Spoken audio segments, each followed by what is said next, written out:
Hey guys, today we want to talk all about Roth versus pre-tax. But if today's your first time joining us though, welcome. My name is Michael Foley. I'm a certified financial planner and a certified student loan professional, and also the son of two doctors. And lifestyle creep is all about just helping meet healthcare workers where they're at in their finances and really hoping to inspire them to live more humble and quiet lives. But today, let's break it down. Let's talk about pre-tax versus Roth. And so this is one of the most common questions that we get, and oftentimes they're very misunderstood. And sometimes maybe somebody told you this in the past, but maybe don't fully understand it, or it's still a little bit gray for you. So let's break it down and try to simplify it for you. Okay. So pre-tax versus Roth, those are qualifiers of retirement contributions. So if you're putting money into a retirement account, it's going to be either a Roth or it's going to be pre-tax. Okay. So I think the easiest way to do this is to map it out on a timeline of when you put the money in Roth or pre-tax, how is that money growing in the account, and then what happens when you take the money out. Okay, so let's talk about each of those in their own regard. Okay, so let's start with pre-tax. So when you put money in pre-tax, so you can choose different vehicles to put money into pre-tax. So you can have, oftentimes you'll have a 401k or a 403b. You can maybe even just have a traditional IRA. But there's a lot of different ways that you can get money put away pre-tax. It just depends on your employer and what you have access to. Okay, but when you put that money in pre-tax, let's say you put $10,000 into your 401k pre-tax. So now let's just say, for example, if you made $100,000 in a given year and we decided to put $10,000 into our pre-tax 401k, then now at the end of the year, when you go to file your taxes, instead of reporting it off of $100,000 and having to pay taxes on $100,000, you actually get to report only $90,000 because you put $10,000 away into your pre-tax account. So you don't have to pay taxes on it that year. So, oftentimes that can be a good amount of savings for you in a given year. So let's say your effective tax rate is, 30%, let's just say, on that $10,000. Well, that's saving you $3,000 in that given year when you put that money in there. So great savings in that current year. Okay. So now that money's in the account. So now what happens? Let's go back to the timeline. What happens when it grows? So that money you get to choose how you want to invest it. So oftentimes your employer will give you different options to invest in different, index funds or mutual funds or stocks, bonds, and get that money to grow, right? It's for another conversation on what to invest in, right? But when you are investing that money hopefully will grow over time, right? But typically in an investment account that's not a retirement account, you'd have to pay taxes on the growth as it grows throughout. But since it's in a retirement account, you don't have to pay taxes. So we call that tax deferred growth. So as it's growing, you don't have to pay taxes on it, which is great. But now, let's say we fast forward all the way to 59 and a half years old. So now when you get to 59 and a half, you can't take that money out of that account without taxes and penalties and everything before 59 and a half. So if we get to 59 and a half and after, you can take any money out of that account that you want, but any dollar that comes out of that account is 100% taxable as if you earned it in that given year when you take it out in retirement. So if you, let's say in the future, take out $100,000 out of this pre-tax 401k that you put that money in, well, now every dollar of that 100,000 is going to be taxed. So now you're having to claim $100,000 of additional income in retirement. So just changes the game, but that's something that's ideal, right? But now the other thing that is, a big caveat is that, we call the pre-tax kind of like the government's retirement plan, if you will. And so what I mean by that is that they are giving you a tax break on the front end, right? They're saying, hey, you'll save some money on the taxes on the front end, but we're going to let that cook and we're going to let that grow. And then when you take it out, we're going to take all of our tax money on the higher amount, right? Which is a great gig for them. But if you never take the money out of that account, guess who never gets paid, right? So the government never gets paid. So they put mandates now that at 72, 73, depending on when you were born, at 72 years old now, they require what are called required minimum distributions. And so they essentially force you to start taking money out of that account in the future so that you have to pay taxes on that. So I kid you not, they look at at 72 years old, they look say, hey, how much longer do we think that you're going to live? How much is in the account? Divide that, and that's how much you have to take out each year. And if you don't take that out, then they're going to penalize you at 50%. So they're going to get that money so people don't miss their RMDs. Okay. So that's the whole pre-tax scenario. Okay.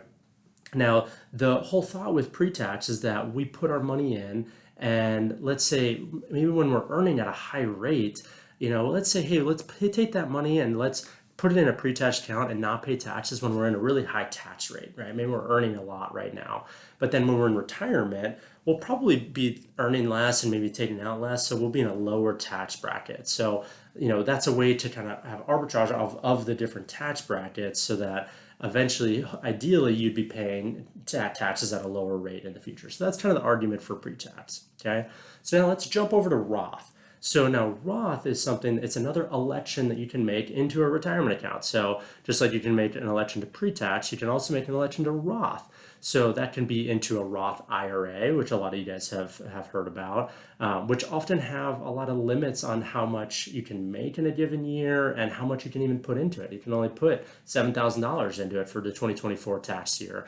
And if you make too much, then there's other ways that we could get money into it, but it's a little bit more robust, right?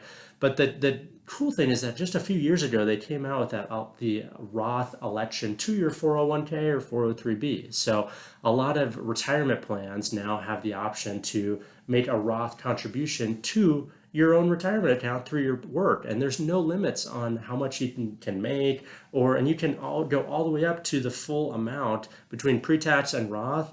You still, in 2024, the limits is $23,000 of how much you can put into that. So between your pre-tax and your Roth contributions, you can't go over 23,000, but you could do all pre-tax or all Roth these days, which is a huge advantage. But now let's talk about Roth when we put that money in there. Okay, so if we put the money into a Roth, say 401k, say we put that same $10,000 into that in one given year. Let's say you made the same $100,000 that year. Well, now there's no tax benefits when you put money into the Roth IRA. So when you put that $10,000, at the end of the year, you still got to report that you made $100,000. So there's no tax breaks when you put money into a Roth. So, but then that money grows, kind of coming back to our timeline, that money grows tax deferred. So you don't have to pay money on the taxes on that money as it grows, which is awesome. But then what happens when you take it out? So you still can't take out any of the growth on that without taxes and penalties before 59 and a half years old. But if you wait until after 59 and a half, any money that comes out of that account is completely tax-free, which is huge. So as long as you've had, a Roth IRA for more than 5 years, or we've had, this other, any other account and you're over 59 and a half years old, then you can take any amount of money that you put into that, or any of that growth that's maybe grown for the last, 30 years, and all of that is tax-free. So that can be a huge advantage for us. But essentially the argument between pre-tax and Roth is really one of, where do you think taxes are going? Do we think taxes are going to go up, or do we think that taxes are going to be going down in the future? And so, it's up for speculation, and sometimes different client situations call for different things. Maybe in our student loans, we may want to make some more pre-tax contributions to lower our effective, tax rate and what we have to report to the Department of Ed. Or, maybe we are going to be in a really high tax situation this year, and we want to make some more pre-tax contributions this year, right?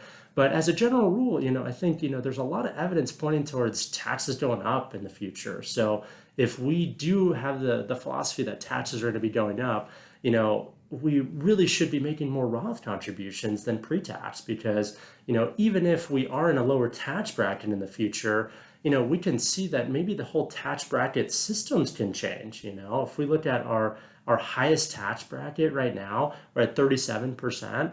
That's a big difference from our average highest tax bracket in the United States is somewhere in the mid 50s. So, and if I'm looking at that we got some room to grow. So maybe we will be in a lower tax bracket in the future in retirement, but maybe the whole tax bracket systems have gone up. And so now we might actually be paying a comparable percentage as what we're at right now, if not even worse. So, I think the less contingencies or the less that we owe to the government, in my opinion, is always the better. And so that's why we do like Roth contributions. And now that we can do it through our employer is a huge advantage. So one last thing that we want to be cautious about is that some employers offer a match. And so when you make a matching contribution, or employer makes a matching contribution, to your employer plan, sometimes they only will make that matching contribution on pre-tax contributions. So they might say, hey, we'll match you 4% that you put into your 401k, but we're only going to match you on your pre-tax contributions. So if that's the situation, then it might make sense to make, at least the 4% pre-tax and then maybe put additional percentage on top of that in Roth just to still hit your cap of the 23,000.